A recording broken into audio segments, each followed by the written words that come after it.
Yeah, what's up, everybody? What's going on? What's good? That's right. We are here. This is the April 2nd, 2023 edition of the Boxing Source Radio Show. That's right. James Belt back here with you. We got a lot of stuff to talk about here. We got a few things, a few major topics as we had, a busy weekend here in the sport of boxing. And we got a number of events coming up next week that we'll be touching on here. So we're going to try to get as much as we can here in this particular episode. Of course, we had a lot of stuff going down within the boxing circles. So we want to get into that, jumping right into it. So first thing first off, you know what I'm saying? You had what was going down over in the UK O2 Arena. As you had the former two-time unified heavyweight champion Anthony Joshua taking on Jermaine Franklin. Of course, the backstory to this is Jermaine Franklin had, a fight against Dillian Whyte last year. A number of people felt like Dillian Whyte was a loser in that particular bout, and Anthony Joshua was in attendance for that bout. And, while some kind of thought that, hey, Anthony Joshua is going to have a rematch against Dillian Whyte in his comeback fight from his bout in August of last year against Alexander Usyk. Well, nope. It was Jermaine Franklin. And even though Jermaine Franklin had the short end of that decision against Dillian Whyte, that was like his first loss, he was still able to get in position to fight Anthony Joshua here. Of course, we've talked with Jermaine Franklin. We had an interview with Jermaine Franklin a few weeks back. Before he had this fight against Anthony Joshua, he felt like he was well prepared for this bout.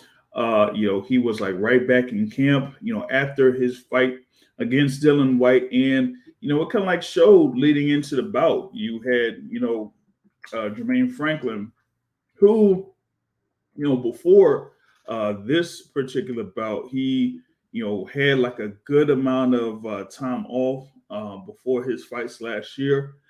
Coming from 2019 into, last year, he had been from 230, pretty much like 230, 235.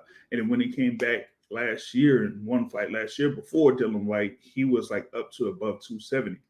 And so he had that. And then in the Dillian Whyte fight, he was, shade below 260.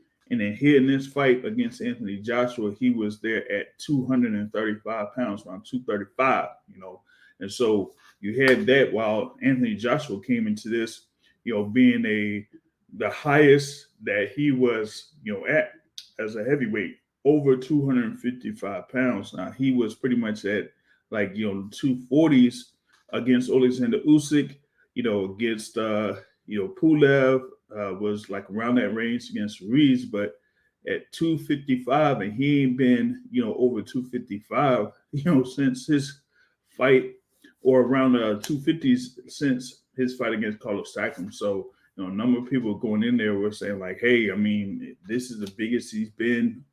What was gonna be coming out of this? Is he going to try to, walk down Jermaine Franklin? Is he going to try to overpower him? Is he going to try to, bully Jermaine Franklin in this bout?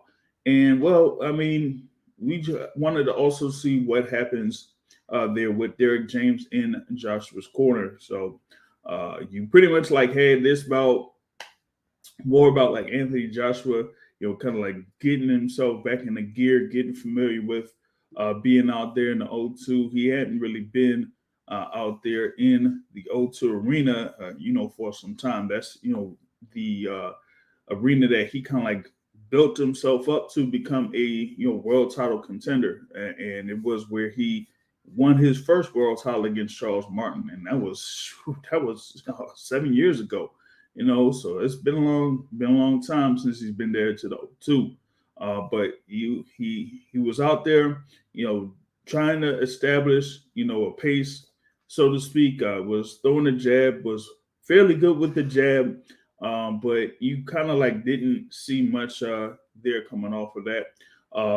Real quick shout out. This is on the live podcast here. Shout out to my guy, brother Joseph of War Week Radio Network. What's going on with you? there know that we're kind of like dissecting what's happening with the fight between Anthony Joshua and Jermaine Franklin. And at first, we kind of like seeing Anthony Joshua working the jab and trying to see if he would kind of build off of that. And for me, I kind of like seeing it as he was trying to pace himself so that he wouldn't necessarily be tired late in the fight. I thought that he would kind of try to wear down Jermaine Franklin in the later rounds there, but he was really pacing himself early in this particular fight. You really didn't see that much, especially in the first half of the fight. You really didn't see that much, coming off of Anthony Joshua, at least to me, in comparison to what he was doing, at the first stages of his career. He does have a very good jab. He does try to work off of that jab a little bit. But also, for me, the strength for Anthony Joshua is that he kind of like works on his counterpunching ability. And, it took a good while before we even saw that in this particular bout.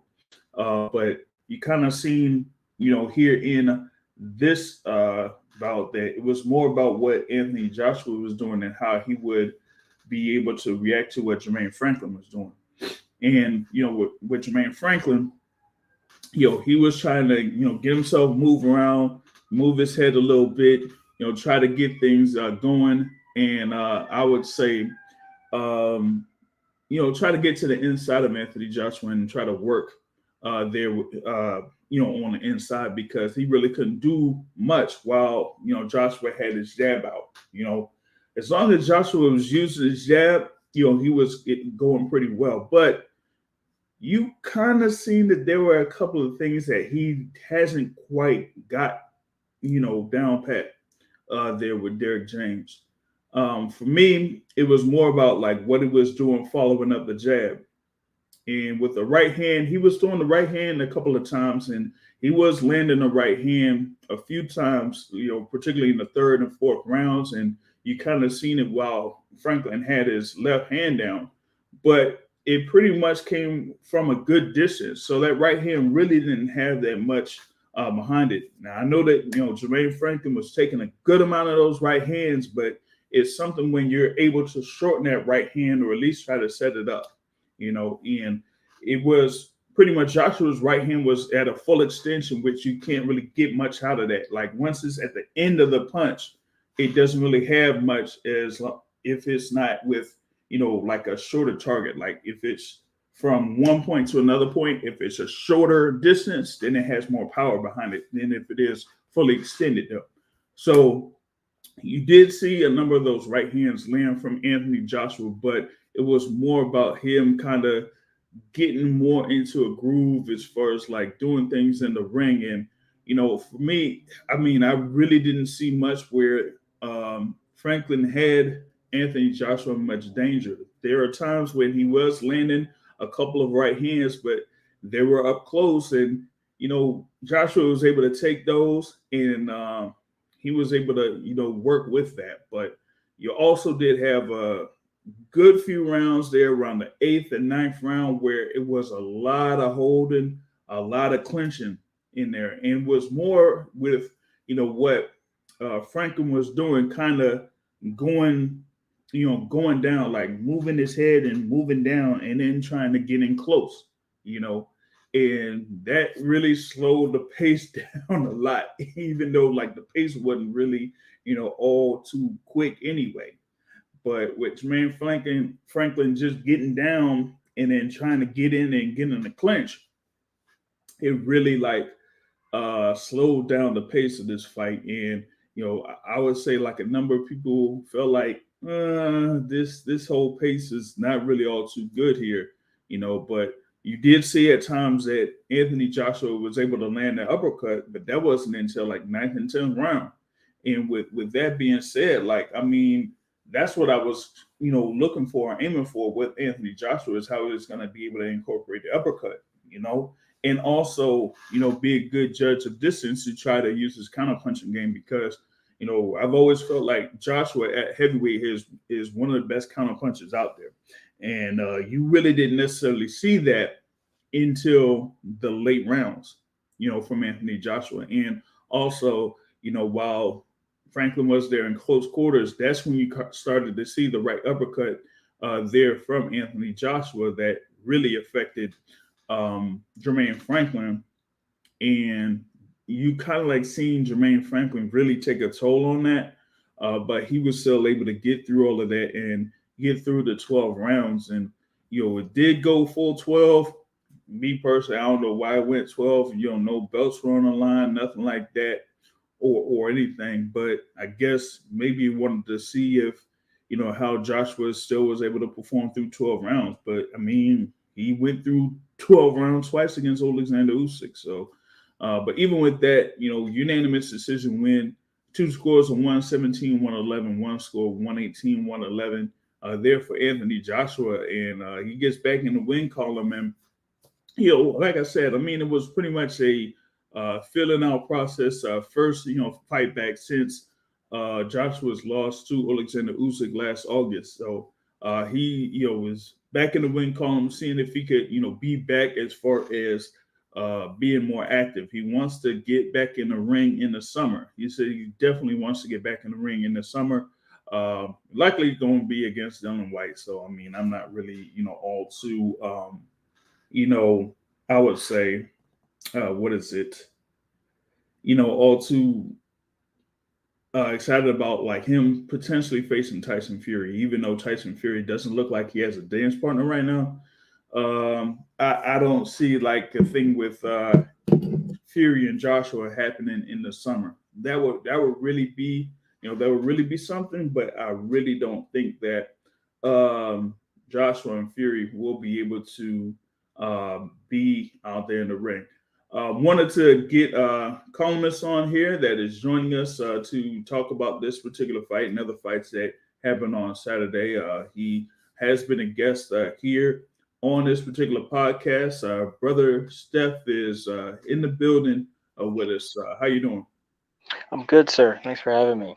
What's going on? Oh, all good, man. All good. Had a lot of action there Saturday night. Just talk about this heavyweight fight here with Anthony Joshua and Jermaine Franklin. Like I said, it was a unanimous decision win for Anthony Joshua. He, pretty much is getting into, getting used to fighting with Derek James. This was his first fight with Derek James in his corner. And, over what has it been, the past, what has it been? 1, 2, 3 fights. So it's been 3 fights that he's been in 3 different camps. You had, McCracken as his longtime trainer up until the first Usyk fight. And then he dropped, McCracken and went with Robert Garcia for the rematch. And then after that, he, was now here with Derek James. So it's like 3 different styles or 3 different types of camps that he's been in, up to this point. So there is that. And the other thing is, fighting someone like Jermaine Franklin here. So I would say maybe he was trying to, get back into a groove and get into the thick of things. Also, with the factor of him coming in at 255, maybe that was something there is also a factor. But I mean, I'll get into that a little bit more. But what were your initial thoughts about this fight between Anthony Joshua and Jermaine Franklin? It was rough. It was rough. A, he's back in the win column, right? So that's good. But B, he looked mechanical to me. And then again, he's such a high-profile boxer, and there's so much talk about him. So you just kind of pay attention to the intangibles naturally with him. Mm-hmm. So he looked really mid to me, man. He looked mid to me, and like that's about it. Like I felt like, first off, I had him stopping that guy. That's just me guessing weeks out and then week of. So I had him beating him. He should have done that probably 6, 7 rounds in there, but he didn't. So, yeah.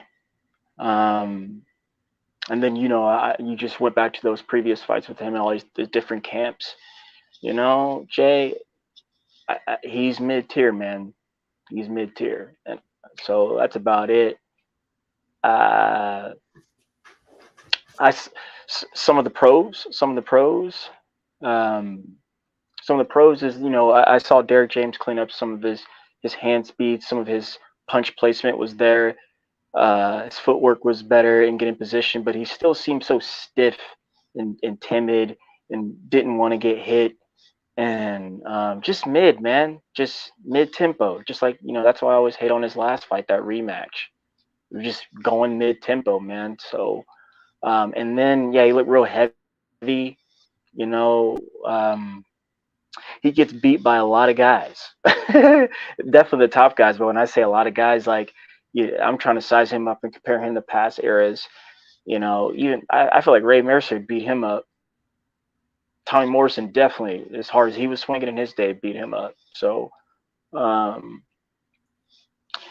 that was my thoughts. Those are my initial thoughts when I watched it. And I started watching the fight around like third round, like, cause I was pretty busy yesterday, and then right when I popped that on, and then I watched a few rounds, and it got to about the sixth round, going into the seventh, and I'm looking at again all of like the small things about him, and I'm just like, man, this is just okay. So I'm just like, all right, that's Anthony. So those are my thoughts on Anthony So do Joshua. you think he was basically like going through the motions in this particular bout? Now, I Oh, mean, one more thing too, and mhm. then Jermaine Franklin didn't help either. I was listening to the YouTube Spear. I was listening to a lot of guys on Twitter, including my own little, underdog rooting for him, but he didn't bring it. He didn't. Yeah, he didn't bring it. He didn't test him. There were a lot of spots I thought he could have tested him because again, old boy seems so stiff, and he's there. So, but again, the punch placement was there, and the jab kept Franklin honest. But I thought like it could have been, he should have got him out of there, man, with some of the combinations that he was using. But like, like I said, But since go ahead. yeah, the thing with those combinations though, they were pretty much at a distance. Like before you came on, I kind of like explained that, right? Like he was like Joshua was successful with the jab, but it was Right. pretty much like at a distance. So he was kind of like keeping his reach. He was using like his full reach advantage with the jab, but it's that he was just standing there throwing the jab. So if you're He's scared to standing in get hit, place, Jay. like you're standing in place and then you're throwing a jab, right? But you could throw a jab and then you could throw a right hand. But if you're at a full distance or not, pretty much within mid range, then that right hand that comes through is not going to have as much power as if you were through mid range. So he's kind of throwing that right hand and he's almost like reaching with the right hand. So while he was landing that right hand on Jermaine Franklin, it came at a full extension.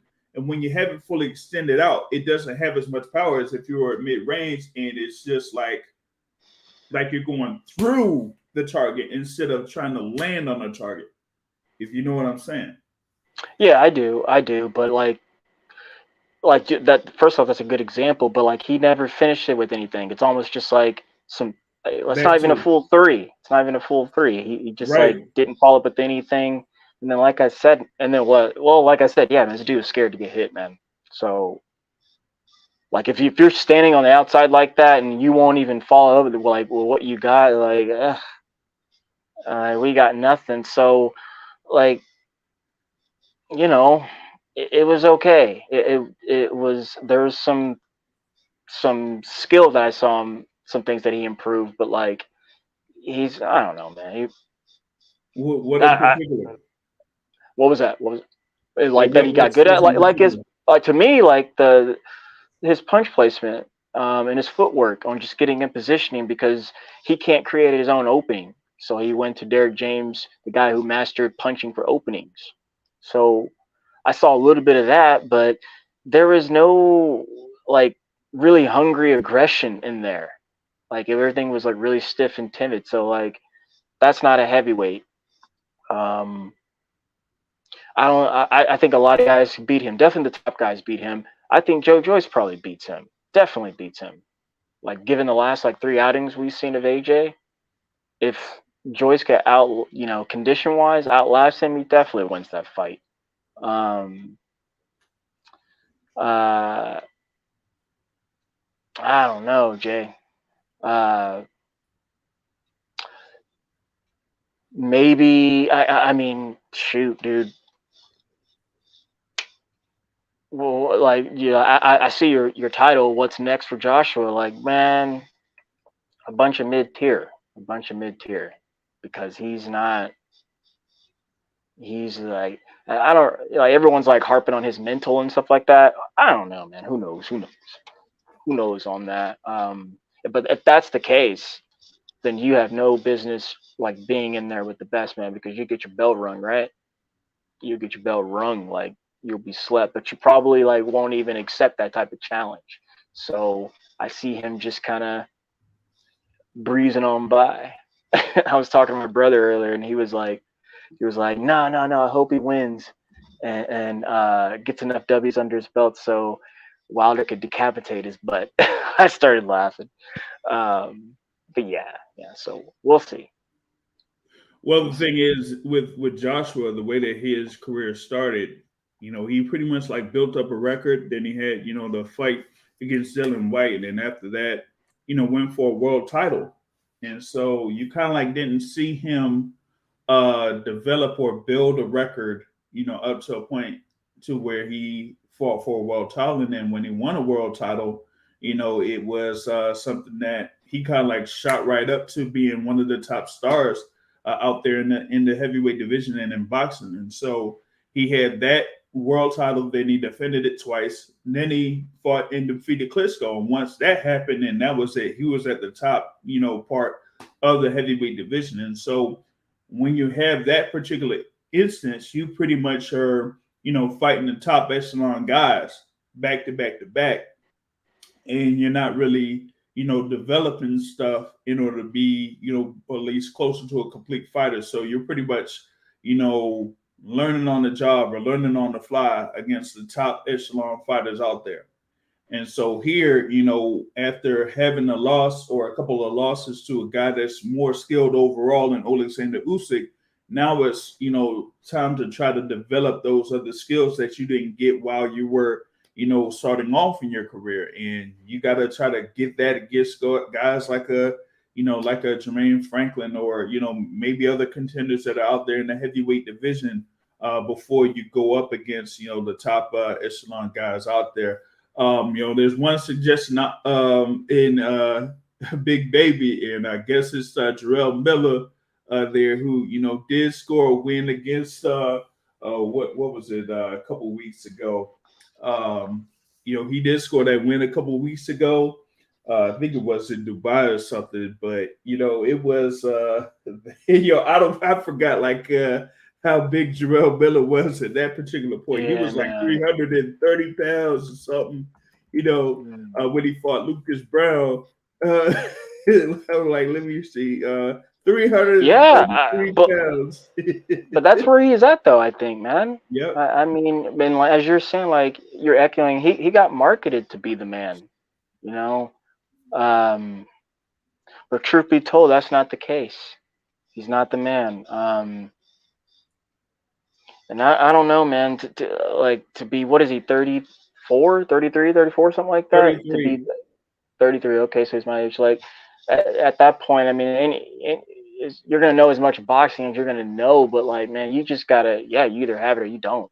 So, but here's the thing: who else is out there? Like, he's kind of like in the mix. There's a lot of people chomping at the bit right now, and they would like to fight him and probably break him, I bet. But, like, he's nothing. If you ask like a boxing purist fan like me, like that's what I saw. I can't go there. I can't go there. Not when you win multiple titles. Not when you have those defenses that he has. You can't necessarily say he's nothing in reference to this point. Now, some people say that maybe he. No, I mean right now, today though, currently, like he's still a draw though. That's the thing. He's still a draw. Want to add in another guest on here that hopefully he was able to watch the fight.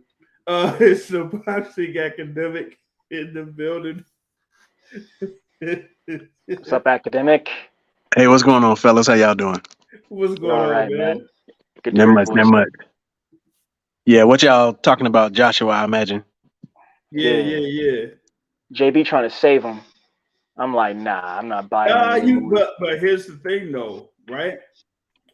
We know about him as a marketing person for the heavyweight division. He's still one of the top draws in the heavyweight division. Like the demand for him to face the likes of Tyson Fury and Deontay Wilder are still at the upper echelon of the heavyweight division right now. So it's like, okay, like you can't have like anyone else that's out there that has built themselves up to be a marketable draw in the heavyweight division. Even with Alexander Usyk, who is a unified heavyweight champion, they couldn't even get Tyson Fury versus Alexander Usyk for the undisputed heavyweight championship because there isn't enough interest for that particular fight. It's crazy that people could still say that they will want to see Tyson Fury versus Anthony Joshua at this stage of Anthony Joshua's career more than they would say, hey, Fury versus Usyk for undisputed. People thought that fight should have been made already, but it wasn't made. But now you have Joshua that's still out there, that's still able to draw 20,000 plus people in the O2 or whatever it is. So he's still an attraction over there in the UK. It's just about when is he going to be able to go up and face someone like a Tyson Fury or a Deontay Wilder later on. And like I said, he's 33, but he's pretty much like the younger fighter out there in the heavyweight division. Everybody else is like 35 and up. You know what I'm saying? So you still have fights that are out there in the heavyweight division that Anthony Joshua could still have at this point. Yeah, I mean Joshua has to be. Real fast, academic. What did you think about his performance? What did you think about him last night when you saw him? If you saw it. Yeah, so I saw a man who thinks too much in the ring. I saw a man who has a flux in identity, which that's been the case with him for the last 2 years at least. He a man without an identity. He's still trying to find himself. And at 33, is it likely that he gonna find himself? Maybe, maybe not. But what I will say, him hopefully being around two mentally strong people, two dogs, two people who are, like who make the world, who shape the world into what they want, is a good thing for him. Now, everybody probably watched Batman, the one with Bane, right? That's probably one of them. Batman movies are pretty good to me. I think they did very well. I'm getting to a point. There's two. There's the one with Poison Ivy, with George Clooney looking at. Oh, I'm talking about the new ones. You talking about the old ones? Oh, we ain't them. Those are the bad ones. Batman Forever or whatever. The one that he had Bane, and then pretty much what I'm getting at is when Bane fought Batman, he said, "I was born in the dark. You merely adapted to the dark. I was molded by the dark. You were merely adapted. You just merely adapted to it."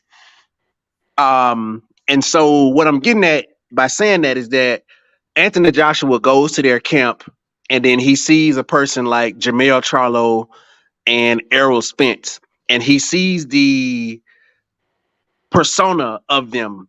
And we both all know that, Jermaine Charlo is sort of like a hothead in a sense, and boxing in a sense gives him an ability to hone in all that aggression and everything else and make it sort of productive. And even with Errol Spence is like a guy who you could tell he level-headed, but it gives him a way to get out whatever he has inside of him and do it in a good way. But all I'm saying is he sees them two and sees how they fight in the ring and the persona of them which is they make stuff shape to their will. And so what I saw in the fight was a man who, being in their camp, probably tried to harness that, but his interpretation of what he thinks he sees from them was what he showed us in the ring by pushing the man head, at the end of the fight and doing little stuff like that. To me, that was him trying to be gritty, but that's his interpretation, the teacup interpretation of being gritty and stuff, which is pushing some man head when the fight pretty much over with, which is kind of like bitch made, but his interpretation of what he see from them, it just always has that silver spoon in it. It's like it's like a caricature of somebody being a dog. That's his character version of being a dog. I'm gonna say something positive in that. I did see some positive things. Them body shots he was throwing was very good body shots. Some of them stopped the guy in his tracks. I think that if they keep working with him on the body shots, that'll be something that affects anybody in the heavyweight division. But obviously he got to get his hands up. But the part that I am questioning is that, to me, Joshua is like the lion, the cowardly lion. I'm not calling him a coward, but I'm saying he got to find his courage from within. He can't find it from other people. And the moment he decide that he has courage and, he gonna walk through the fire is when he'll do it. And it's not gonna be any moment in between. I saw a man who was getting hit with shots, and in his mind, he would ask himself, is this the shot that's gonna make me fold? And then he was like, oh, it's not that bad. And then he continued to push through. But let the wrong person hit him with a shot, he might fold, because you could see him thinking and asking himself, like freezing and asking himself, is this the shot? Like, like PTSD in a sense. And then you couple that with him being in a camp with dogs and, mental, with people who make the world mold into their will, and then his interpretation of it.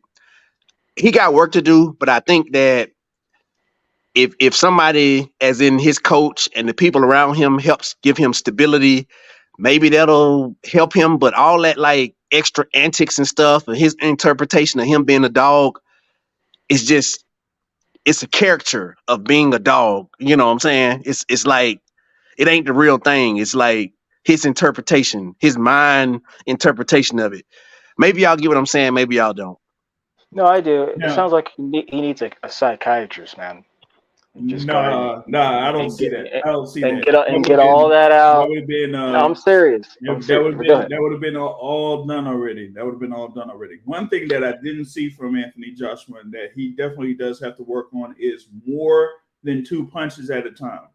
And Derek James kind of like instilled it, or said it to him. He's like, yo, if you're going through like the 1-2, you need to follow it up with that left hook. And he never really followed that up with the left hook. So he needs to work more on combination punching instead of, just doing a 1 or 1-2, basic 1-2s.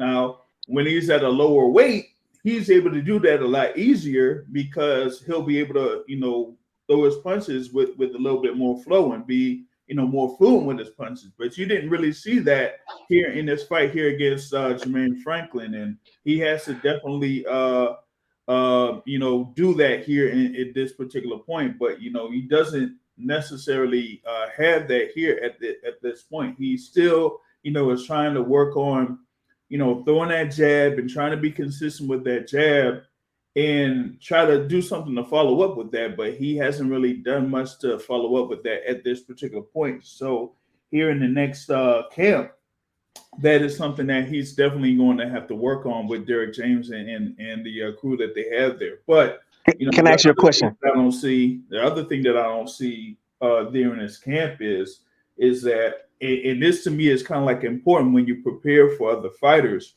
particularly in your particular division, you got to have some people out there that you're going to be able to call up and say, hey, I need a certain dude in order to, have my guy work on this, so to speak. And, for me with Joshua, I don't really think that he has that type of what I would say, the type of network to try to get those guys to be in his camp. Like it's not, in comparison to like say for example with Deontay Wilder, like he would have a few guys that would come out there to, work with him in his camp, whether it's like a Michael Hunter or, even with a Robert Helenius when he was preparing for the Tyson Fury fight. Like who would he have with that would kind of like mold him to kind of work on, or at least try to be more familiar with fighting guys that are a certain height. Like say, for example, with Jermaine Franklin.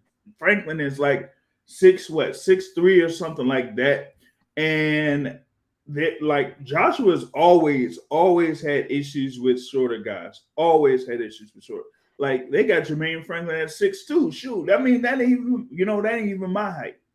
But Joshua has always had this issue of fighting guys that are much smaller than them, trying to punch down, And so with that being said, it's like when you're seeing Franklin like get low or down, to a very low spot, you kind of like seeing Joshua still try to figure out how to get to him. And it didn't even get to like the 8th or 9th round where he started to throw uppercuts when Franklin started to come towards him, ducking down, coming towards him to try to get in the clinch. But like Joshua still has to work on being able to fight, different types of guys with different styles. He hasn't really grasped that yet. A lot of the times with him is he is more comfortable with guys that are closer to his height. So someone like a Charles Martin that he's fought, or like Eric Molina, or Dominic Brazil. Those guys, he's a lot comfortable fighting those guys because they're at their height. He doesn't have to really do much to try to get to them because they're like right there in the line with them. They're not down below. He doesn't have to punch down. He doesn't have to throw that many hooks to try to get to him or whatever it is. So he still has to get used to fighting different guys at those particular dimensions. Yeah. So when we saw Anthony Joshua throw 3 punches in his fights that he lost, he throw the 1, 2, and then he throw the 3. Those are the times where he got hurt. And I'm vividly, I think he vividly probably remembers that when he tried to throw left hooks and stuff after the 1 and the 2, and then he throw a left hook with somebody who's faster at throwing left hooks, a la Andy Ruiz, a la whoever else who he got caught with a hook trying to throw a hook with somebody. Joseph Parker, the refs wouldn't let him work though in that Joseph Parker fight, but on the inside he was getting worked. I want to see more of that. And quickly, that's what I was watching for coming into this fight when I was telling anybody and everybody in earshot, like, I just want to see what he was going to look like in close quarters and what Derek, I know what Derek and them are working on, of course, all the mental stuff. The reminder, he's a coach, a good mentor and training coach, of course. But I want, I'm expecting him to pretty much everything you are saying. He didn't even do that. So that lets me know, like, he's not there. He's just mid. I keep telling y'all, man, this dude he's mid. He's mid. He is not. No.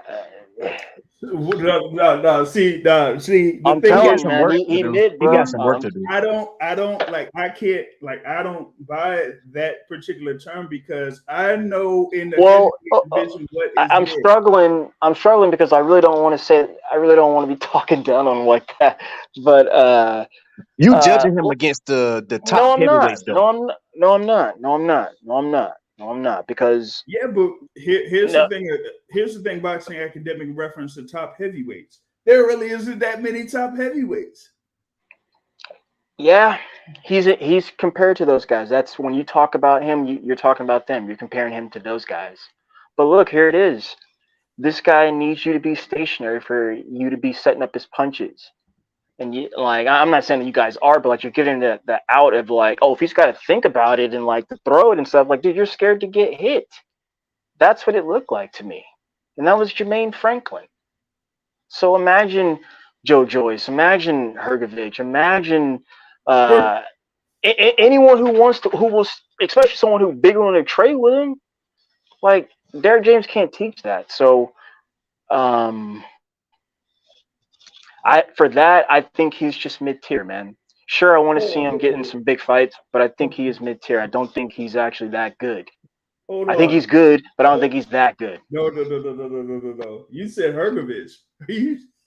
Well, yeah, I'm being funny, but like I'm serious, man. Like he's that. Like imagine Danny Dubois. You give Danny Dubois, you hit him and he'll rock him. But if you give him enough time to like maneuver and adjust to you, he probably could hurt you. So like imagine that back and forth between him and AJ. I mean, I Like, think AJ is probably more I mentally. got AJ beating him. It's see, the AJ fact that we even mentally have to say tougher than mental. It's just that's messed up. But So, he's mentally weaker than AJ, if I had to say. why would you say that? Because he stopped that fight? I see something similar in both of them. That when you see people who have went through adversity growing up, you see in one of them fights that happened yesterday, I don't know which fight it was, but somebody kept getting hit and then they just didn't want to like quit. Like you don't see that in them two guys. And so the reason why AJ to me is mentally tougher is because AJ got more to lose and Dubois has never to me ever had that to protect. They both have the same mold to me, that really robotic form, and they, got big muscles and can't really throw punches. And then, I mean, AJ just more skillful to me as well. So, like, for example, with the Dubois joint, like you saying, like when he had that fight against Joe Joyce, where Joe Joyce was just jabbing him to pretty much to oblivion. Like he just, folded like what I would say, what was it? Like when Spence beat, he won the IBF belt, against Kell Brook, when Kell Brook just, went to one knee. It was pretty much similar to that. Well, Kell Brook, I was messed up, right? Yeah, but this was like a different eye though that Errol Spence worked on. Shit, if one eye done got busted up and falling out your eye, and then the other one falling out your eye, I don't know. What I do know is Joe Joyce could arguably be higher than Anthony Joshua. Joe Joyce could actually arguably be over actually just about every heavyweight. He has all of those particular skills, I think. That's right. You're the Wilder downer. That's right. That's right. No, I'm the Joe Joyce. I'm on the Joe Joyce train. That could beat anybody. Wilder stops him. Guess what? Wilder stops him, Jay. As long as it don't get to round 8 and stuff, and Wilder hit him a bunch of times, then yes, Wilder should win that fight. If it gets to round 8, 10 and stuff, then Wilder gonna have problems with Joe Joyce. But if Wilder hit him often and early and just keep hitting him, it's gonna be like that other tall guy who had that impenetrable chin, where Wilder eventually got to him, Duhaupas. It's gonna be just like him, where he didn't fold until like your body can't take all that punishment. Joe Joyce, that's gonna eventually happen to Joe Joyce, but in their fight, if it goes to round 10 and stuff, Wilder, it would be dependent on Wilder's endurance versus him hitting Joe Joyce a bunch. We can't. We don't even. I was gonna say Wilder's never had endurance problems until the third fight. I mean, yeah, you could say that like he's. I mean, you could say he's gotten tired. Yeah, like tiring, but like I never really heard anyone like get crazy about endurance into that fight until the third fight with Wilder. I mean, the Fury. That's like the only time I heard about that. I mean, you could see it in the first fight with Fury. You could see hints of that in the first fight. He just landed shots on Fury as well. Well, I think you could argue that he beat up old boy in the first fight. He like Luis won Ortiz that fight. you could see it in the Luis Ortiz fight as well. Like what I do know is that I could tell that he's getting back to hitting the road or running or whatever he used to do, sprinting. You can see that he's getting back to doing that stuff.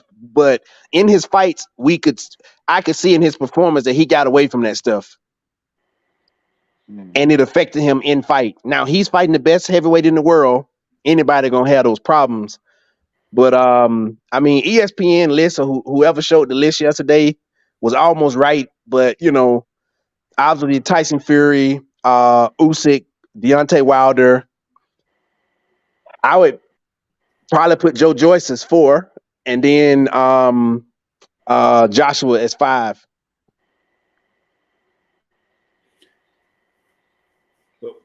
Yeah, well, we'll see like how that how that turns out, because like I see I still see Wilder fighting a particular guy, but I think it'll be a rematch. But that's a whole nother story. Back on to the thing with that main event, Jermaine Franklin falls short yet again. He's like put there in those particular spots as far as like being in the UK twice. So it's like and for this particular fight, I'm not sure, like I just felt like he did a little bit more in the White fight than he did in the Joshua fight. Even with him being in camp, like he was back in camp, doing what he was doing, getting his weight down and everything like that. But as far as like the performance was, like I felt that like he was doing a lot better in the Dylan White fight than he did here in the Joshua fight, as far as like his overall effort is concerned from an offensive standpoint. So I agree, but the one thing that this would be a tad bit different fight. Every time this man came in, Anthony Joshua would use his left hand and put it on the top of whatever this guy's name head is, and then he would push him down. And so if you watch Errol Spence do the move, it looks a lot more fluid. It looks like he does it in the motion of his movement and stuff. But Anthony Joshua literally was just sticking his hand out, putting his hand on the back of the dude's head and pushing him down every time he came in. Yeah, and his head was still on the line too. No head movement throughout the entire fight. I thought, I said this at the beginning, I thought Jermaine really didn't bring anything. Even in spots when he did hurt the guy, like it was like you guys were talking about his performance, it was low. It was low output. I mean, and you got, what's that? Yeah, you lost weight. So you would think he'd be a little more spry, but no.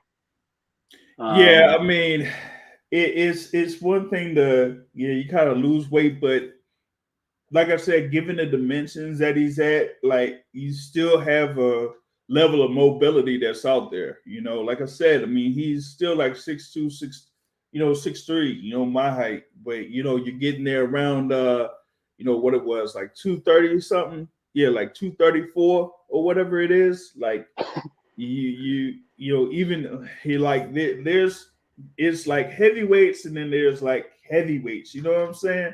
And so you get to the the Joshua, Wilder, Fury, Joyce level, you're about 6'5" and above. And you have those guys, and then you have guys that are around 6'3", 6'2", or whatever it is, and that's like a completely different thing there. So it's like if you're going up against a guy that's much taller than you got to have some type of either a mobility, or you got to have something that could really like say, okay, I'm shorter than him, but I'm faster than this guy, so so to speak, whether it's hands or feet or whatever it is. So with Franklin, he had to be like something where he was a little bit faster, had a better overall output. You know what I'm saying? And you really didn't see much of that over the course of these 12 rounds from Jermaine Franklin. Or throw an overhand shot at some point in the fight. Well, he threw a couple of them, but Joshua was able to take those joints, and it still really didn't affect him that much. Real quick, give a lot shout out to those that are listening live here on YouTube. Big thanks for y'all for doing that. And if you can hit the like button on the thing there for the YouTube support the channel here. And also, just follow the channel and hit the subscribe button for the YouTube channel there. Now, going into like other action, you had like the WBO featherweight title fight that was like on ESPN Plus. Robeisy Ramirez, highly touted two-time Olympic gold medalist from Cuba, going up against Isaac Dogboe, former world champion at super bantamweight. Had campaigned up there at featherweight here for this particular bout. And Robeisy Ramirez was able to get a unanimous decision win in that main event over in Tulsa. And, Robeisy Ramirez, did get the win. And he's a world champ, but there are like a number of things that, I kind of saw from him that, I'm like, maybe he's not a complete fighter there in the featherweight division, man. I mean, he's, fairly accurate in what he does, but he doesn't really throw that many punches, so to speak. And there are like times where he's out of position.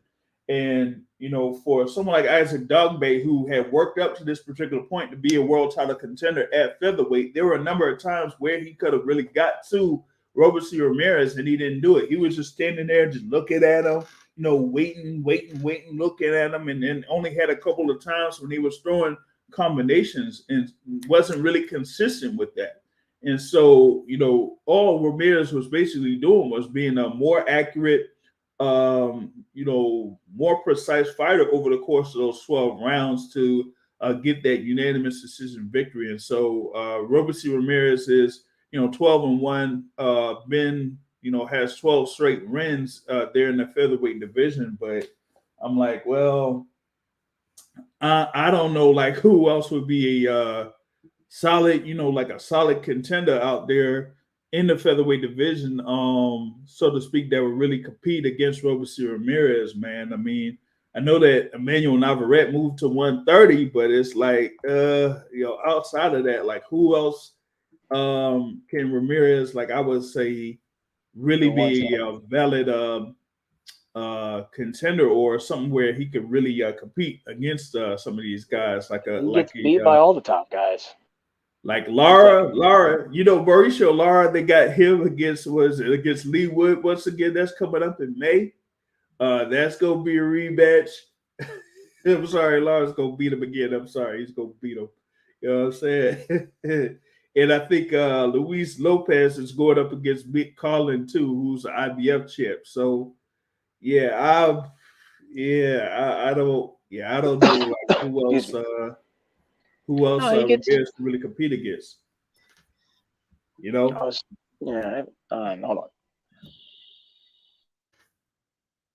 Yeah, man. So, real quick shout out there, Slide to the T's in the building. What's up with you? It is like also, what was it? Juice was mentioning another fight that did happen in that card in Tulsa with Jihad Tucker there. So yeah, that one. Jihad Tucker really like showed something in that fight against Nicolas Shekniashvili there, or like Tim Bradley says, Shekniashvili or something. You know what I'm saying? And that one, that one was probably the best fight there in that card because it was like good action from round one until pretty much the end of the fight there with Jihad Tucker. But he's out there. He wants to go ahead and try to fight Xander Zayas. He's trying to get a quick grudge match going with Xander Zayas, and I know that their Top Rank is, trying to build him up. So we'll build Zayas up. So, who knows? They're going to actually try to go ahead and make that fight. I don't know if Carl Moretti and them want to make that fight there real fast. You know what I'm saying? So, Yeah, I thought that was pretty good performance there from Jahad Tucker. You also had Tiger Johnson on that card, Abdullah Mason with a quick KO win against Eric Benitez too. So number of young fighters out there. Emiliano Vargas, one of the sons of Fernando Vargas, also had a KO win in that card. So you had like a lot of those young fighters or young prospects that are featured in that top ranked card in Tulsa, Oklahoma. You know. Yeah, I was telling my brother and I were talking about it, and I've been talking about it with some of my friends on in the YouTube sphere. Look, it's time for all those young guys who we say who they are, and if they're that good, they need to fight each other straight up. Like fight each other. All those young cats, those prospects, fight each other, man. Get better. Um, I think that's a great thing that Tuck is. By the way, Elda, if you're still listening, brother, I told you that I said I thought Tuck was going to steal the show, and it did. Um, yeah, again, I think that's a good thing he wants to fight Xander. They should match. They're in the same division. Honestly, that's a 50-50 fight. They're about the same battle level of fighter, two different styles. Styles make the fights, not the other way around. But back to Tuck. Great performance. Got caught early, but his lead foot, his footwork's slipping a little bit. But he's a good fighter. He's a good fighter. He just needs to work on his science. Um, Mm-hmm. the most impressive thing I saw from that fight was his clinch work. I don't know if it was his size or if he just really know how to. He's just got a feel down there. I was really impressed by that for such a young man. I think he's 19, 20 years old, somewhere around there where Xander is. That was really cool to see, Mm-hmm. and I wanted him to keep his jab up, but it looked like he just wasn't going to be denied. After getting in trouble early. Um, and then I remember when Elda brought this fight up. Shout out to him because he said this was going to be a tough fight, and I went back and did some homework on that. And what do you know? I came back and said this is going to be the best fight because I got to talk to and Jai Tucker himself. Shout out to TBS for having an interview with the man. And so yeah, that was really really cool. That was really cool. Hopefully he gets it popping with someone his size and can tangle with him because shoot, if he got through that guy, or I'll say this, he definitely needs to see more styles too. Keep seeing more Yeah. styles, but definitely like fight those young people, man. Joey Spencer finally got it on. Amos Ramos Jr. got it on. I can already kind of look at the landscape and see the 54. Shout out to LW again with the rankings. This 54 new wave, it will be interesting. Will be really, really interesting. And then I Mm-hmm. wanted to quickly comment on Dogboe. I watched the Blood, Sweat, and Tears, so I got kind of roped into that one when early on I really wasn't into that fight. Could have been better. Could have been better. Dogboe didn't trust his plan. Um, Yeah. he should have. I agree with you. He should have beat that guy up, man. Robeisy, I'm not that big. I'm not. I like Robeisy, man, but I'm not that big of a fan. If I listen to y'all are like, oh, and I'm just like, no, man, he's okay. And definitely after last night, to me, he's just okay, man. Another mid tier fighter. He was fighting with one hand. His heresy is very odd, different from the regular styles we're accustomed to. If he can master his footwork, that would be great. But it's not. That's not seasoned, man. He can't Not fight going. definitely not. He can't fight going backwards. He definitely wasn't throwing any punches. That's what Barry Hunter was telling him. He's like, dog, you can get this guy. He just didn't trust the plan. So that was unfortunate. But congratulations, Ramirez. I've always said he gets beat by the top guys in that weight class. Every last one of them. Lara will overpower him, overwhelm him. If my boy Mark Messiah could still make weight, I loved his performance. I know he gassed out against Fig, Ray. but he was trying to box from the outside. He beat the crap out of. He's just he was just mentally like he what's the word? What's the saying? A phrase I'm looking for, but he just got super overwhelmed and just blew his load. But I think he'll beat Robeisy. Who else is down there? There's like 2 other fighters down there. I don't know much about that other IBF guy. Who is that guy? Luis Lopez. What did I know him from? Yeah, what did I know him from? Who did he fight to get that belt? Warrington. Is he a Matchroom guy, Golden Boy guy? I mean, he's just floating around. Matchroom had him matched up there against Warrington, and he ended up beating Warrington by decision. All right, then he's another mid-tier guy. I don't even know him then. Whatever. Hey, but there was some other. Hey, what if my guy Kiko Martinez fought Robeisy Ramirez? See, that's a style matchup because you got a savvy vet. If he could last from not taking too much punishment, he could catch the young man who really don't know how to fight his fight yet. Because Robeisy can do it, right? Like he's got style. He will bite down and fight you. He just hasn't mastered his awkwardness yet. So for that you get C+ for me. Man, I thought there were some other names down there, but don't bring up Josh Warrington. He's no good.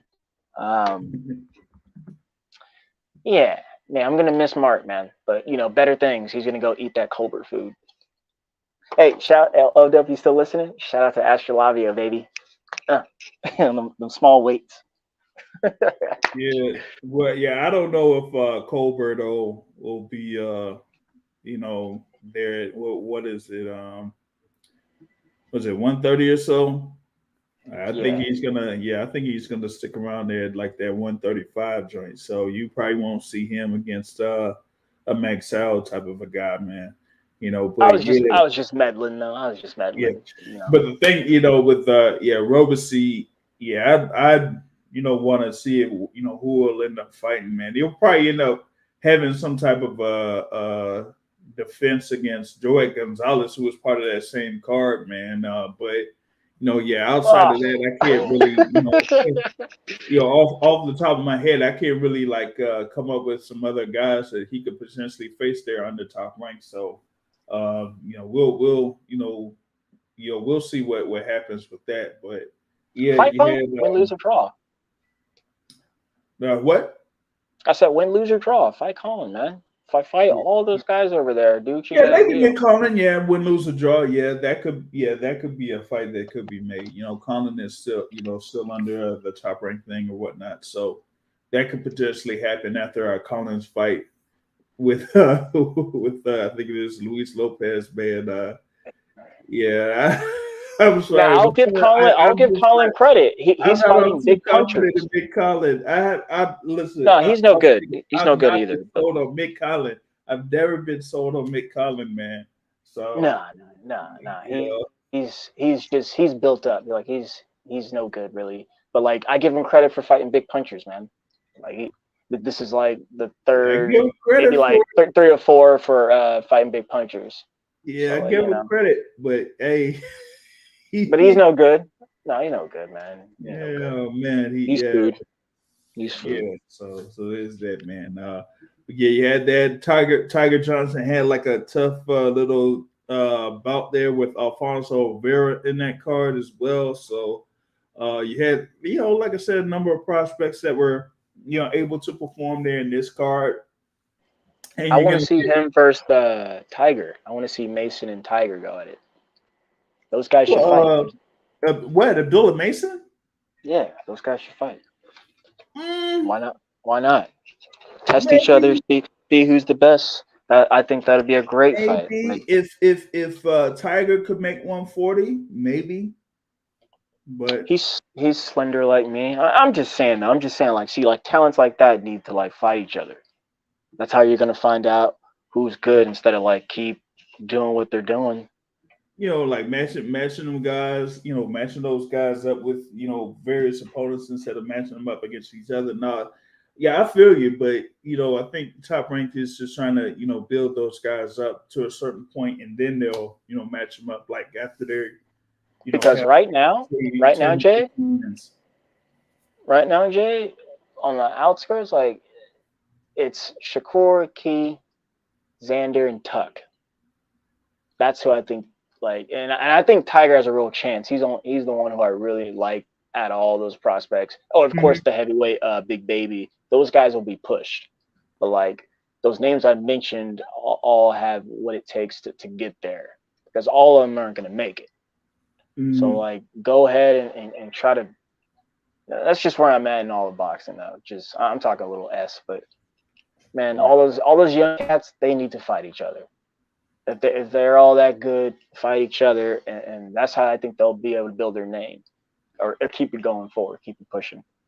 Well, it looks like they're just gonna wait it out until they get to a certain point, and then they'll match them up. Because right now, they have these guys facing or finding fighters that they'll be able to build their records off of. I mean, we're gonna have more of that in the upcoming bouts in Newark. You got the like Kelvin Davis is on that card, Bruce Carrington on that card, Troy Isley on that card. They're going to be going up against guys that they're matched up with, that where a number of people are just saying that they're just like opponents for them to build their record up, so to speak, or whatever it is. Or some may end up having a couple of tests like you kind of seen here last night, but outside of that, you're not really kind of like seeing those young guys kind of being competing against each other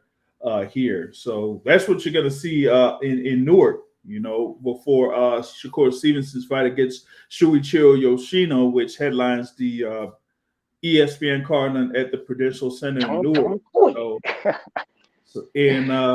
Yoshino, like that main event, Stevenson-Yoshino, man. This is Yoshino's first fight in the U.S., man, and I'm like, I don't know, man. What is he, like 5'9"? He's got a 68-inch reach there, against Shakur Stevenson. There was like at 5'7". So I don't know. Maybe this is like one of those bouts where maybe Yoshino's like a tough out for Shakur Stevenson. Like another fight for him.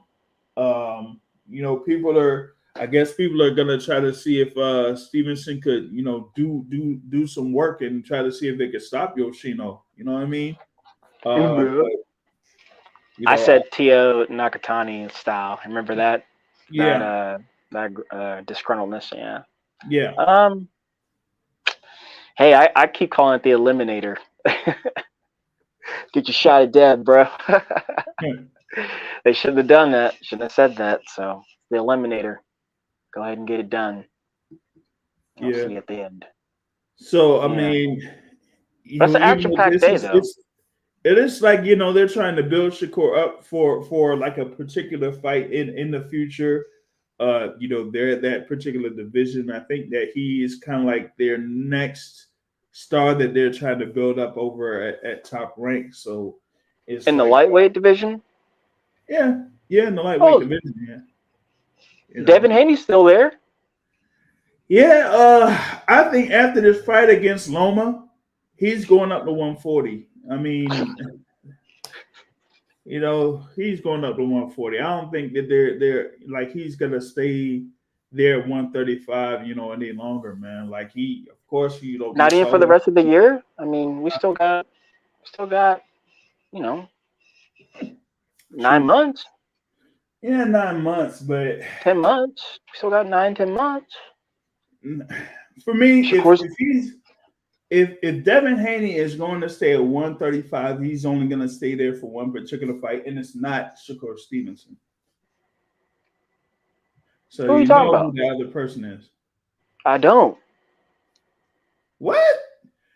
He holds a WBA regular lightweight championship. He is fighting on April 22nd. Oh,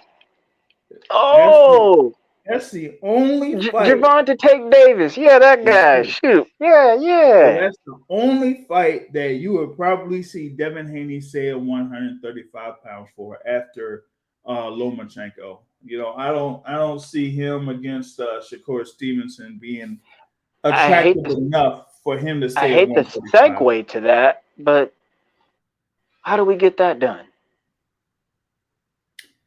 Well, I mean, the report is that it has been confirmed that Haney's last fight under the top rank deal is this fight against Lomachenko. So, after that, he fights Lomachenko, he gets to win. He could pretty much do whatever he wants, you know.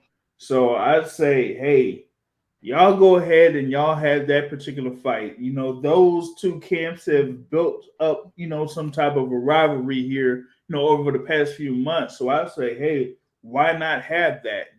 Who's gonna be, the guy, like I said, I mean, Tank, gets this win over Ryan Garcia. He is like the face of boxing. So it really wouldn't necessarily matter, who Tank fights after that point. It's still going to be an attractive fight. It's still going to garner a lot of money. So why not go ahead and have him, Tank Davis and Devin Haney face each other? I say, why not? I think that would be something right there. You know what I mean? So go ahead and have Devin Haney, handle his business against Vasily Lomachenko. And especially if he's able to like really do a number on Lomachenko, then that definitely builds up his profile to make it a good enough bout for Tank and Haney to have for undisputed at 135. And that would be, his last bout at 135. Why not? Ain't they calling this bout undisputed? Well, yeah, this particular bout, yeah. I mean, yeah, Haney is coming in as an undisputed champ, yeah. But I'm saying, like, if he, gets through Loma, he'll still be undisputed champ going up against Tank Davis, and they'll just, have it where it's, just there for, who would be the top young guy in the sport of boxing at that point. He needs to do Loma in. Then he needs to put on a good showing, JB. Yeah, he needs to put on a dang good showing, man. Like he needs to stop them because they're gonna make it close. You know that, right? They're gonna make it real close. That's what I'm trying to tell James. James trying to act like that ain't gonna happen. If this man does not stop him or drop him a few times, yeah, I can see them taking this away from him because they've been trying to write this for Lomo for a while. They've been trying to write this for him for a while. They're going to try. They're going to try. He needs to stop him. Hey, they gonna try to hit Haney with that top rank special or whatever they say. I don't think so. Well, yeah, they definitely gonna hit him with that top rank special. But like, regardless, like he needs to show out, man. Because like, now I'm gonna throw my little, or I'm gonna stir the pot there for a moment. Like, I think that's the only way Tank will offer him. Because I think once Tank dismantles Ryan, we're not going to see Tank for a long time either. So support Dev, meaning buy his shit. He needs to have a good showing. And then just awesomely, maybe we could get that. We could get that. We'll see. I think Tank Davis will have another fight this year. Like I think he'll have one more fight this year. Then why not? Devin Haney? That's what I wanted to be. I wanted to be against Devin Haney, before the end of the year. I say Devin Haney or no fight. Devin Haney or no fight. Devin Haney, no fight. I say if he doesn't fight Devin the next fight, then he's not fighting the rest of this year either. That's what I'm saying. Remember that. Remember that. What? What? I'm just saying for the calendar year. For the calendar, yeah, I get you. What if a certain lightweight contender had a bout in the summer, was able to win, and has a fight against Tank Davis, and the name is Frank Martin?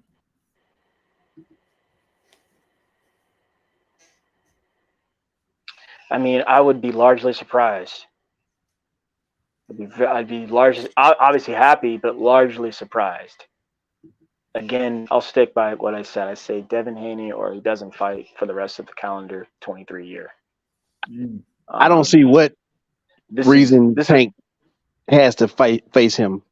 Like I'm not into the whole business thing, but business wise, why would what reason would Tank face him? There's like really no upside for Tank. Only Yeah. risk. It's only risk. Only risk in reference to Frank Martin. It ain't no money, it ain't glory. Why fight him? Why even if you're at this statue, you're the pay-per-view star quotation marks. Mm-hmm.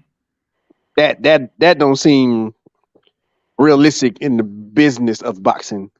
Okay, so then that goes more into what Seth was saying about that it should just be Devin Haney, but then but here's my thing though, right? After Devin Haney, then what? I'm a step even further. Then you're not gonna like this. You're not gonna fight for a long time, man. Like this Ryan Garcia stuff is a power move, man. And like, just like real quick, like same thing with Big Fish, man. Like low key, man, you done right now. Nobody want to fight that guy, man. Nobody wants to fight that. And if so, you get an awesome big check at the end, but like you're real slow right now. Things are tentatively talking with whom and whom, but no action. No action. I know things are going to be set here soon or in the summer, and I'm hoping because I want to see him, but man, it just odd. And then with Tank, coming back to Tank, man, yeah. Like I'm kind of thinking what academics think, he's saying like there's no reason because he's already at some point. So he's thinking along that. And I always remind people like, man, you got to think who he was raised under with Mayweather Promotion. So that's the blueprint he's running with. Right. And it's just big things. And he's trying to perfect that. But coming back to boxing real fast, shoot, man, maybe a Subaru Matias fight, take his shit, mix it up, something. And the reason why I said that name is because, I mean, shit, you don't fight dead, man. You haven't fought, a black dude in a long time, an American in a long time. So take, whatever you want from that.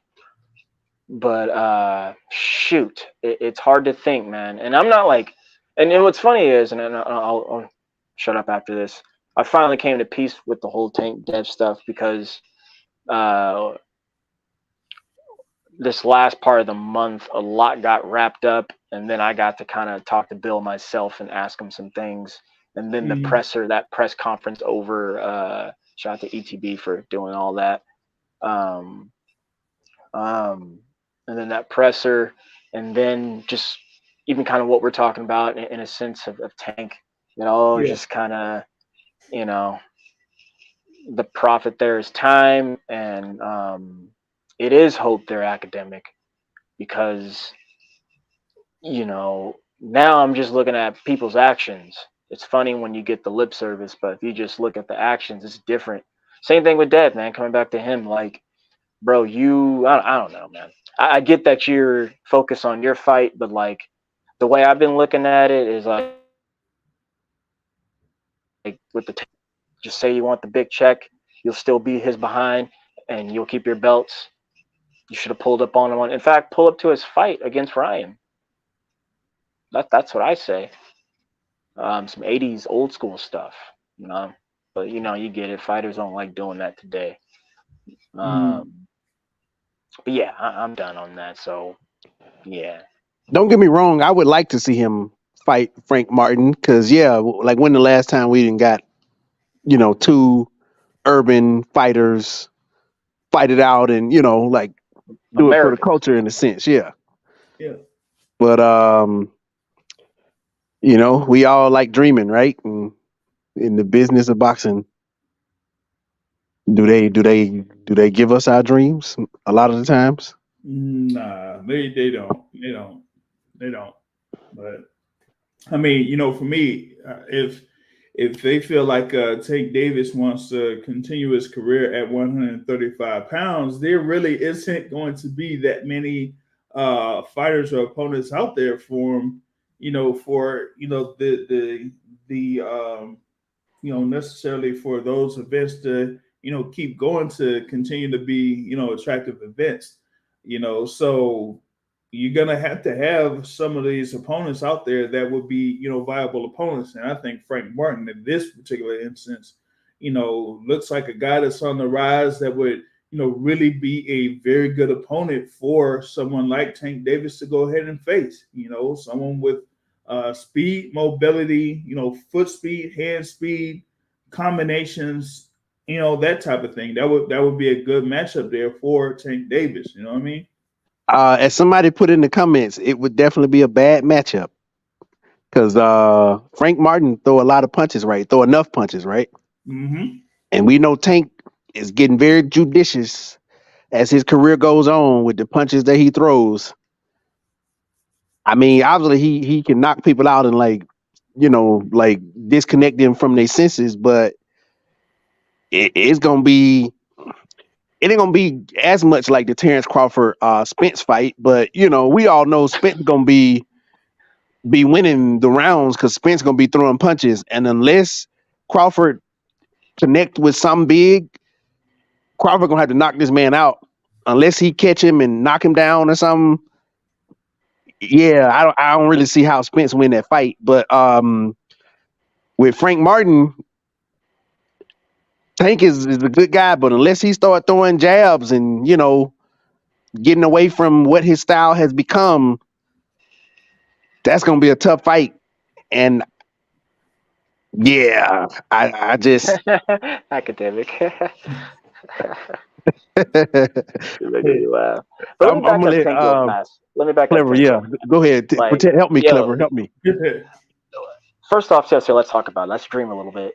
Yeah, man, that's a great fight. That fight needs to happen like now. That fight needs to happen now. It's two powerful southpaws. We know what Tank brings. We know what the future beholds for Frank, especially if he gets an opportunity.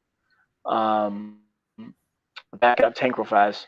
Yeah, but like the thing what Tank opponents never seem to be able to deal with is his explosion, and it usually comes out of nowhere, like from A to B. You could be the fastest guy, fastest hand speed, knockout, whatever, but I still trust that Tank is faster than you from going from point A to point B. And then when he starts hitting you, it's like whop whop whop whop. And you're like, ooh, done. You don't believe me? Go ask Hector. But Frankie baby, yeah, man, he's doing the Dare James way. Shout out to Just Do Boxing. He calls him No Games James, the coach. So I always say that guy teaches to punch for openings. Think how Big Fish hits those the pads. Um, so that's what they're doing, man. They basically just beat you up, and you got to have good defense, and you got to be everything has to be behind your jab. And again, good defense. They protect from high to low guard with their hands, elbows, everything. And then they're usually tough guys, good footwork. Think he's got Big Fish, he's got Mel, he's got Frank. They all fight differently. They all have different foundations. But one thing's for sure that they all have in common is power, speed, good footwork, and good defense, and a good jab. So yeah, that's a good fight, man. Um, right now, Frankie's in a really good position, man. And I'm not gonna lie to you, man. I rock with him because he's my favorite fighter's fighter. I ain't gonna lie to y'all, man. Like Mm. that's his fighter, so I rock with him, and he's in a really good position. Um, Big Fish is putting him in fights, getting him noticed, and like giving him his blueprint. You only want to fight the best, and you only want to fight for championships. Right. Like, uh, so he saw how, in the Twitter sphere that he called out Shakur Stevenson. More on that later because I want to throw some jabs at him.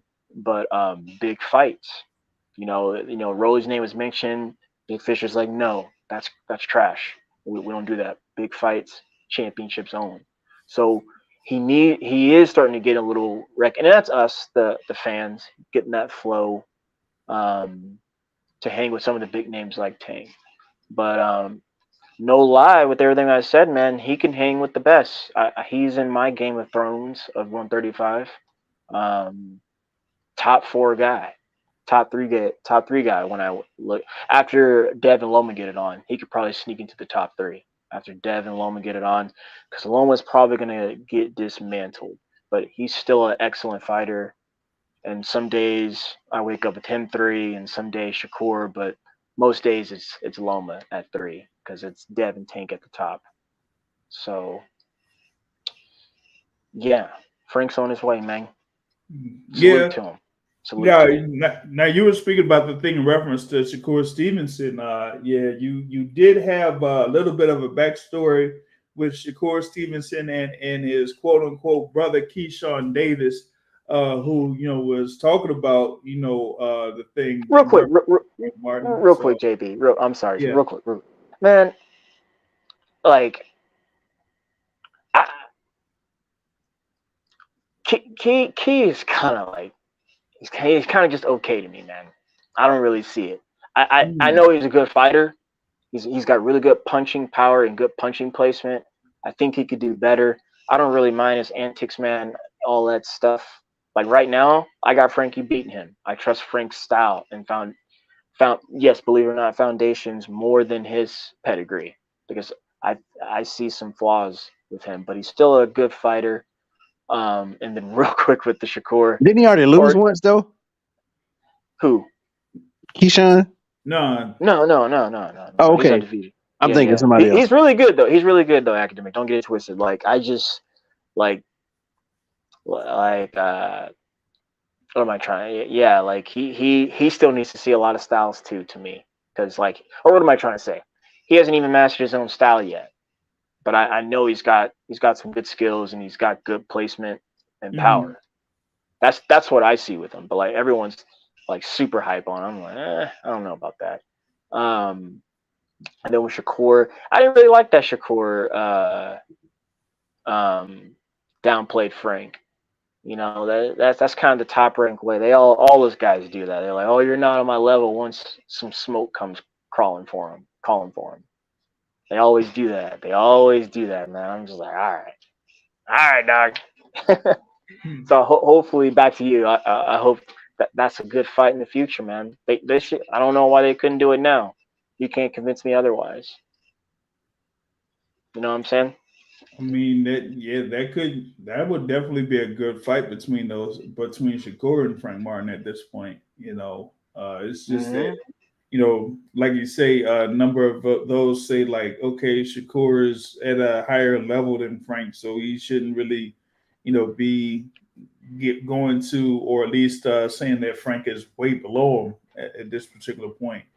So he's not really, entertaining that fight at this juncture. But if we just, currently stated that, hey, Frank Martin would be a good fight for Gervonta Tank Davis at 135, then how could it not be a good fight for Shakur Stevenson at 135? Correct. So says that. Boxing Academy, you had something to add to it? I mean, well, we said a few different things and sort of like floated the topic. I guess the only thing I'll say is that, there are a lot of good fights to be made. And the one thing I can say, at least some of these top guys are fighting. And, you can't necessarily say that for other divisions and, other people. But the fact that some of these guys are fighting is a good thing. And then hopefully the winners of these fights will fight each other, or even the losers would be good fights, Right.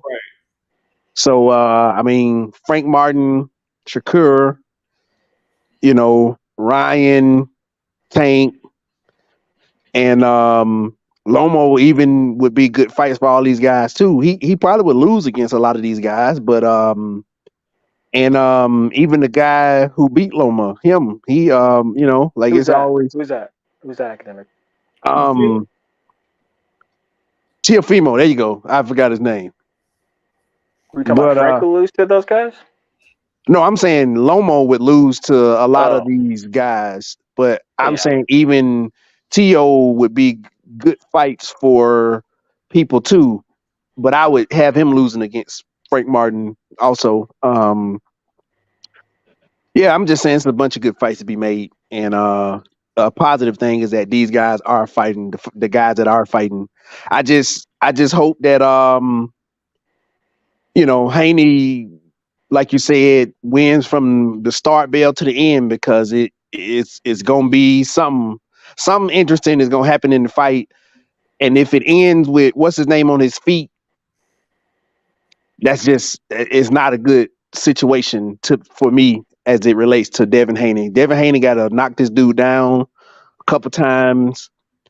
I don't know, man. I just got a bad feeling about it, because they have always been sort of writing Loma as the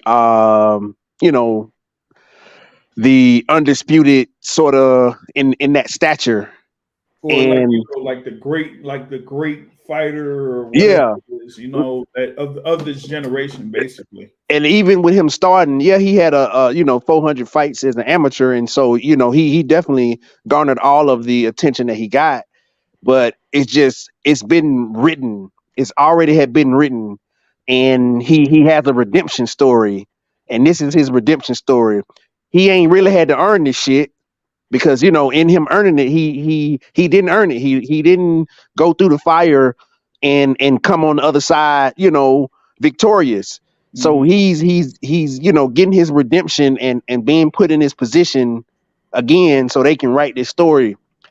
I just hope Devin uses his range, uses his height, keeping this man on the outside, and when he does that little his version of that Manny Pacquiao come in, with them 2-3 punches, that he cleaned his man clock, in that mid range when Loma has to close the distance on him. Use his range and make that man go through some landmines to get to you, and just keep that man on the outside and win the fight, win it easy. You ain't got to knock him. I would hope that if he kept him on the outside, I would hope that if he kept him on the outside and landed most punches and beat him in the boxing match where Loma really couldn't get no shots off, and Loma maybe landed one punch out of the whole round, and then Devin just kind of jabbed and then, landed most of the punches, that would work. But I'm not even sure on that. Like, I tell myself that should win the fight, but hopefully getting the knockdown. Say it again. So you talking about old boy's power? I'm saying that it would be the same thing with Tim Bradley and Manny Pacquiao, where Tim Bradley threw more punches, and then Manny Pacquiao landed 1 or 2 shots in the last 30 seconds, and then they gave him the round. Yeah. So I'm saying if Devin was to control the action, fight off his back foot in a sense, make Loma come to him, and then he jabbed and then hit him with most of the punches with the outside shots, and then every now and then when Loma tried to come through the mid distance, he catches him with a right hand or catches him with an uppercut, and then maybe Loma hit him with 1 or 2 shots at the end of the round. That I would hope that would be enough for him to win. But then, thinking about the Tim Bradley and Manny Pacquiao stuff, I'm not sure if that's enough. So I'm saying he may need more than that. But that should be the framework in which he goes. Jay, you're on mute if you said something. No, I mean, I agree with you on that in reference to Haney's approach in this fight against Lomachenko, man. Like, he got to, really go after it here, because, as we, explained earlier, I mean, he could be, hit with a top-ranked specialist, some people say, but, outside of that, I think that, Haney will be able to do enough to, get the win. And I don't know if it's going to be similar to what he did against Kambosos in the second fight, but he's going to be really impressive in this bout coming up in May. So, that's why I get all of that, man. Sev, you got something here? Because I'm about to, close out this session here. What you got? Last thing, because, back to the top ring special.